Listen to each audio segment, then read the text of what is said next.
Hi, dear community on the internet. On our course, Perspectives in English Literature, we've learned about many theories about literature, how authors, see the world of literature. But there is one theory that we haven't touched yet. It was Marxist criticism.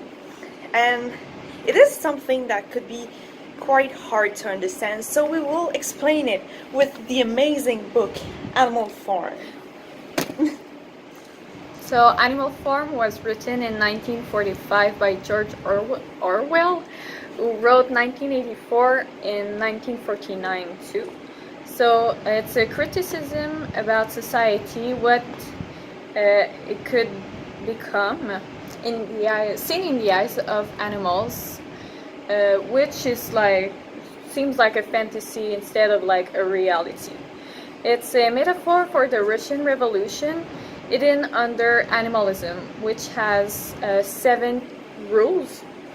And the first is whatever goes upon 2 legs is an enemy. Whatever goes upon 4 legs or as wings is a friend. No animal shall wear clothes. No animal shall sleep in a bed. No animal shall drink alcohol. No animal shall kill other animal. And the most important is all animals are equal. But at some point it turns bad, and the 4 last rules become: no animal shall sleep in a bed with sheets. No animal shall drink alcohol to excess. No animal shall kill any other animal without cause.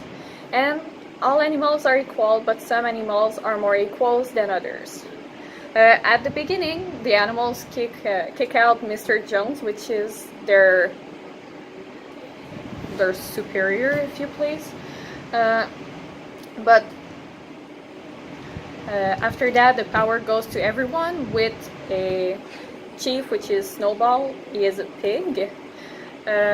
He is a good leader, everyone is equal, but at some point he is expelled by his sidekick, which is Napoleon. He is also a pig.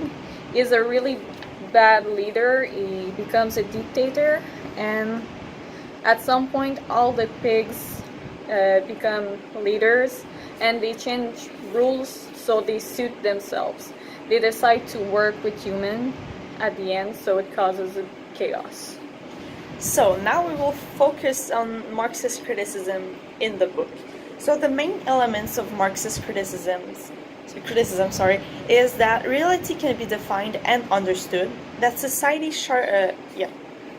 shapes consciousness, that social and economical conditions affect our values, the cleansing of the world from its corruption is possible to create a fair system.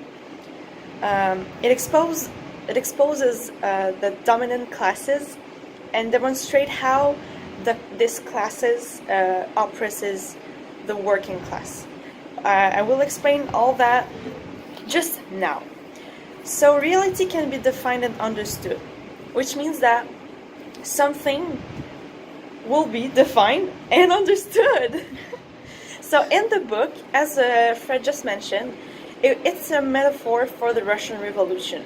It's something that, we talk about that, but not everyone knows exactly what it is. But in this book, even if we have no idea of what the Russian Revolution was, we still can understand what happened with the revolution and how the monarchy was destroyed. So, and also, for some people, we just know what's at the surface of the revolution. We don't really know why it happened and what happened in it. But with this book, we learned about some concepts of this revolution, what pushed people to do that, why they were angry at the time. Then society shapes our consciousness. So in the first part of this book, the one who controls the farm is Mr. Jones, and the animals are not working for them. For themselves. they work for Mr. Jones. If, for instance, the cows produce milk for him, the hens produce eggs for him, the horses work for him, like in the fields or just for transportation. So yeah. Also, there's still for this part, it represents the before, like the part before the revolution. There's this character. She's called Molly. She's a horse, and she is happy with what she has during John's time. This part represent.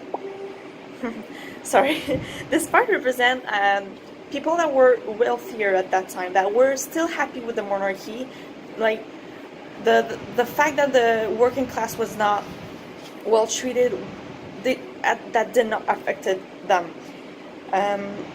So the animals wanted to rebel against Mr. Jones because they were not working for them. They wanted to seize the means of production, like any good comrade would say. So yeah, so the animals became conscious of their situation. They knew something was wrong, and so they worked towards their goal. And then after, when the animals took control of the situation, their consciousness was shaped because of that reality. Because for them, working for a human is bad, it's a no-no. But working for an animal, it's okay, because what goes on four legs or has wings is a friend. So even though Napoleon and Snowball were becoming like dictators, it was not a big deal for them, because, as I said, they worked for animals and they didn't really realize it. Like, they had clues, but they were not intelligent enough to know what was happening. Like, they knew something was up, but they were not able to say what was up. So it was still a hierarchy. There was still like a dictator and people working for him. And it became exactly the same as with Mr. Jones. And then, social and economic conditions affect our values. Before the revolution, they had nothing. They just lived in the barn. They worked as animals. They produced goods and all that. They had nothing. But then, after the revolution, they wanted more. They knew they could get something, so they worked towards it. It's like when someone is really poor and have like a really low level of education. Their goal is to give their children more. We see that often, like, oh, I didn't have the chance to be a doctor, so you'll become a doctor. I'll give you everything for you to become a doctor. It's what shaped our values. What happened to us will shape our values. This is what happened in the book. And there's the cleansing of the world. They had a plan based on the Communist Manifesto. It's like fair work for a fair amount of food. And in Animal Farm, it's shown as like the dogs get as much food as the bulls, or stuff like that, but it's not equal. It doesn't work. And they're exposed to dominant. There's two dominant class in Animal Farm. There's the human and the pigs. The common men were changed to give the pigs more rights and privileges than the other animals. For example, around the end of the book, the pigs started to live in the house of the Mr. Jones. They drink the alcohol and stuff like that, like humans do. And how it oppresses. The first motivation is seize the means of production. The milk and the egg should stay the oh my god. should say theirs. Yes, Yeah. there's, but it doesn't. It like goes to the pigs, and it recreates the same thing. Like the food they created wasn't theirs. It like went to the pigs, or went to, as I said, when they started working with the humans and stuff like that. So everything shows that they wanted a better situation, but they got exactly the same. It's just it's not the same person at the head of the power. So that's it for us. I hope you have now a better understanding of Animal Farm with Marxist criticism. I hope we've been clear on that, and nothing is nothing is too confusing for you guys or you, Mister.